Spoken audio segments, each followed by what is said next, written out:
I would usually start with separate pieces, so this would be like the Dynamesh route. So building like the cranial shape there, which is kind of like an egg shape. It's almost spherical from the front, and then from the side, it's more elongated and stretched out, and kind of identified in the drawing here were the peaks of the curves. So it's kind of what I was going over earlier today. So if this is just one curve here, and the peak is somewhere back here. So when you see somebody from the front and you see all this information above the hairline, you're actually seeing quite a bit into the depth of the head. Usually seen somewhere back here. It's a little bit different on everybody, but like the very top of the head's usually somewhere back in space from it here.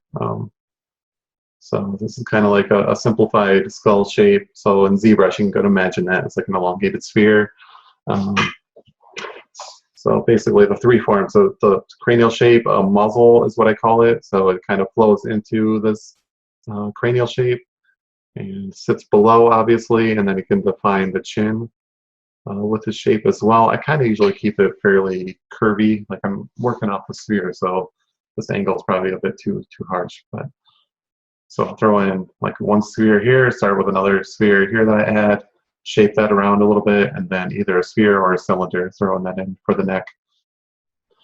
So, like I said, from the front, it's kind of a sphere shape. It's a little bit more tapered on the sides, but from the side, I really don't want to get that.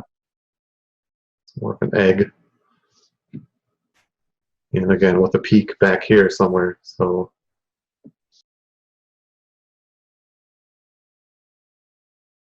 I just want to start to get that muzzle shape in there. I'm going to turn down my model opacity. Using my move brush as big as I can make it, so I keep things from getting too wobbly. I'm just going to push these forms around a bit. If this starts happening where you start losing your image plane, you just hit the image plane button again, a little refresh. So I'm just trying to define this face shape a little bit. So like I call it the muzzle, but it really encompasses the whole face. And I'm adjusting this based on how it's intersecting that sphere above it. So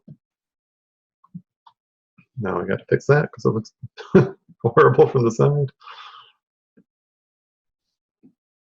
And I want to keep it simple. Like I don't want to get all those secondary forms in there yet. Like I don't want to get ahead of myself.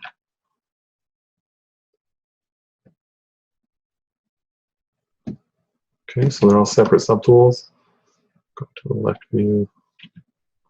Okay, I'm just going to move that up until it's right around the middle of the head. And draw this out and rotate that back somewhere in line with what the neck is doing.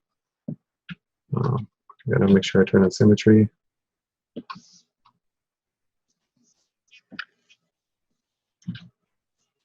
Start to scale that in.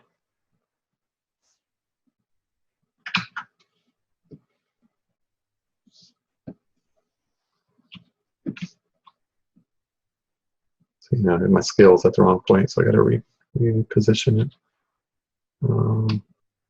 So I'm using move with using the end there to it's kind of a non-uniform scale. And I mean, that's good enough for a basic block in.